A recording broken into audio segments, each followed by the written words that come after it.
പേര് പറഞ്ഞു. എൻ്റെ പേര് രാഘവൻ നായർ. ഞാൻ മോഹൻലാലിൻ്റെ വലിയ ആരാധകനാണ്.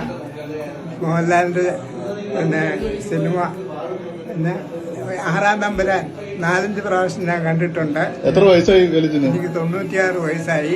എനിക്ക് മോഹൻലാലിനെ ഒന്ന് കണ്ടാൽ കൊള്ളാവുന്നുണ്ട്. നമുക്കെല്ലാവർക്കും സന്തോഷം പകരുന്ന ഒരു വീഡിയോ ആണ് ഇന്നേ ദിവസം സോഷ്യൽ മീഡിയയിൽ തരംഗമായി മാറുന്നത്. തങ്ങളുടെ പ്രിയ അഭിനേതാക്കളെ കാണാൻ ആഗ്രഹിക്കുന്നവരാണ് ഭൂരിഭാഗം ആരാധകരും. അതിൽ പ്രായവ്യത്യാസമൊന്നുമില്ല. അത്തരത്തിൽ പ്രിയ നടന്മാരെ കണ്ട നിരവധി പേരുടെ വീഡിയോകൾ പുറത്തു വന്നിട്ടുമുണ്ട്. ഇപ്പോഴത്തെ സാക്ഷാൽ മോഹൻലാലിനെ കൺകുളിർക്കെ കണ്ട രാഘവൻ ചേട്ടന്റെ വീഡിയോ സോഷ്യൽ മീഡിയയിൽ ശ്രദ്ധ നേടുകയാണ്. ഏതാനും ദിവസങ്ങൾക്ക് മുമ്പായിരുന്നു മോഹൻലാലിനെ കാണണമെന്ന ആഗ്രഹം രാഘവൻ ചേട്ടൻ അറിയിച്ചത്. തന്റെ പേര് രാഘവൻ നായർ. ഞാൻ മോഹൻലാലിന്റെ ആരാധകനാണ്. 96 വയസ്സുണ്ട്. എനിക്ക് മോഹൻലാലിനെ ഒന്ന് കണ്ടാൽ കൊള്ളാമെന്നുണ്ട് എന്നായിരുന്നു അദ്ദേഹം വീഡിയോയിൽ പറഞ്ഞത്. ഇത് ശ്രദ്ധയിൽപ്പെട്ട മോഹൻലാൽ പ്രതികരണവുമായി എത്തി. പ്രിയപ്പെട്ട രാഘവൻ ചേട്ടാ, ഞാൻ ചേട്ടന്റെ വീഡിയോ കണ്ടു. എന്നെ വളരെ ഇഷ്ടമാണെന്നും എന്റെ സിനിമകൾ കാണുന്നതായിട്ടൊക്കെ പറയുന്നത് കേട്ടു. ഒരുപാട് സന്തോഷം, ഒരുപാട് സ്നേഹം, പ്രാർത്ഥനകൾ. എപ്പോഴെങ്കിലും എനിക്കും അങ്ങേ കാണാനുള്ള ഭാഗ്യം ഉണ്ടാകട്ടെ എന്നായിരുന്നു മോഹൻലാലിന്റെ വാക്കുകൾ. ഒടുവിൽ രാഘവൻ ചേട്ടനും മോഹൻലാലും കണ്ടുമുട്ടുകയും ചെയ്തു. മോഹൻലാലിനെ കണ്ട് മാതോരാതെ സംസാരിക്കുന്ന രാഘവൻ ചേട്ടന്റെ വീഡിയോയും പുറത്തു വന്നിരിക്കുകയാണ്. തുടരും സിനിമയുടെ റിലീസ് വേളയിൽ കട്ടൗട്ടിനൊപ്പം എടുത്ത ഫോട്ടോയും അദ്ദേഹത്തിന്റെ ബന്ധുക്കൾ മോഹൻലാലിനെ കാണിക്കുന്നുമുണ്ട്. പിന്നാലെ ഒരുമിച്ച് ഫോട്ടോയും എടുത്ത ശേഷമാണ് രാഘവൻ ചേട്ടനെ മോഹൻലാൽ മടക്കി അയച്ചത്. ഈ വീഡിയോ മോഹൻലാലിന്റെ ഫേസ്ബുക്ക് പേജുകളിൽ പ്രചരിക്കുകയാണിപ്പോൾ. അതാണ് ആരാധകരെ സംബന്ധിച്ചിടത്തോളം